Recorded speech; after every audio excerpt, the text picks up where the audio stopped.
সবাই একদম ইফতারের পর থেকে তারাবি যদি নামাজ পড়ো তাহলে তারাবি নামাজের পর থেকে ইফতারের আর তারাবির মাঝখানের টাইমটা পড়বা এন্ড সেহরি পর্যন্ত মাস্ট পড়বা।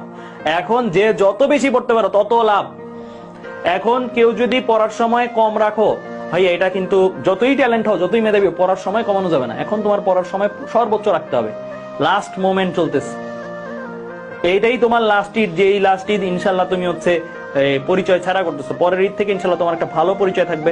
ক্যাম্পাসে যে ইফতার করবা সবাই মিলে একসাথে, অনেক কিছু হবে, মানে অনেক ভাল লাগবে আর কি।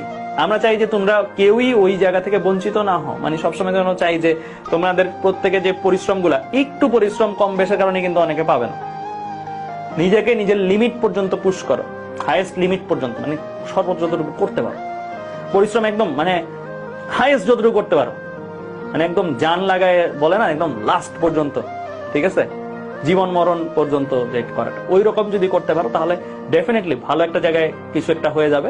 তারপরে তো তুমি আস্তে ধীরে করলা, কোনো প্রবলেম নাই। ইউনিভার্সিটি লাইফেও প্যারা নাই যে তা না, প্যারা আছে, বাট ইউনিভার্সিটি লাইফে তোমার ধরো কি যে একটা পরিচয় হয়ে গেছে, একটা ইয়া চলে আসছে আর কি, মানে ভিত্তি চলে আসছে। এরপরে তুমি আস্তে ধীরে করলে অনেক সুন্দরভাবেই তোমার লাইফটা যাবে।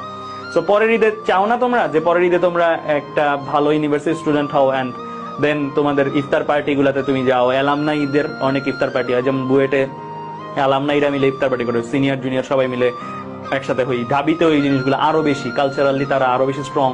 সো মানে এরকম তোমার যে ইউনিভার্সিটি আছে সেই ইউনিভার্সিটি কিন্তু একটা লিগেসি আছে, মানে যে অ্যালামনাইরা আছে তাদের সাথে কিন্তু তোমার একটা বন্ধন বা একটা কমিউনিটির পার্ট হতে যাচ্ছে। ইউনিভার্সিটিকে জাস্ট ট্রিট করিও না তোমাকে পড়াই দিবে।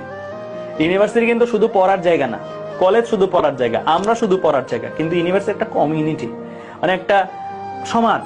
যেই সমাজে তুমি পার্ট হইলে তুমি ধরো সিনিয়র জুনিয়র বন্ডিং বা ওই জিনিসটার অংশ হয়ে যাবে, তুমি একটা ফ্যামিলির পার্ট হচ্ছে। ফ্যামিলির পার্ট হইলে দেন তুমি ওই ফ্যামিলি বা ওই অ্যালামনাই বেস যত স্ট্রং। একটা ইউনিভার্সিটিকে ভালো ইউনিভার্সিটি খারাপ ইউনিভার্সিটি কেন বলি, বা কেন আসলে এই ক্যাটাগরি গুলো হয়, কেন আসলে এই ইউনিভার্সিটি গুলোতে টার্গেট করে মানুষ, জাস্ট আমি যদি বলি যে হ্যাঁ পড়ানো, কারিকুলাম, টিচার এক্সেপশনাল সবকিছু আছে, ওইগুলোর চেয়ে ঊর্ধ্বে সব থেকে বেশি যে জিনিসটা পাওয়া যায় একটা ইউনিভার্সিটি থেকে, সেটা আমার কাছে যেটা মনে হয় পার্সোনালি, সেটা হচ্ছে যে অ্যালামনাই বেস বা কমিউনিটিটা। এটা ধরো একটা ঐতিহ্য। তুমি আজকে ধরো এমন একটা ইউনিভার্সিটিতে ভর্তি হইলা যে ইউনিভার্সিটিতে হচ্ছে সবই ভালো, পড়ায় ভালো, সবকিছু ভালো, কিন্তু স্ট্রং কমিউনিটি বেস নেই। তাহলে তুমি যে গ্রাজুয়েট হইলা, গ্রাজুয়েট হওয়ার পর তুমি যখন বিদেশে অ্যাপ্লাই করো বা তুমি যখন দেশেও অ্যাপ্লাই করো, তখন তোমার ওই কমিউনিটি থাকলে কি সুবিধা হয় অনেক। লাইক ধরো তুমি বিদেশে যাচ্ছ, তুমি দেখবো ওখানে তোমার ইউনিভার্সিটির একজন না একজন আছে, এন্ড সে তোমাকে হেল্প করতেছে। এভাবে কিন্তু আসলে কি মানে তোমার মানে প্রিভিলাইজড যে হওয়াটা সেটা হয়। সো এইটা হচ্ছে তোমার জন্য সুবিধা। এর জন্যই আমরা বলি যে এই ইউনিভার্সিটি গুলো ভালো।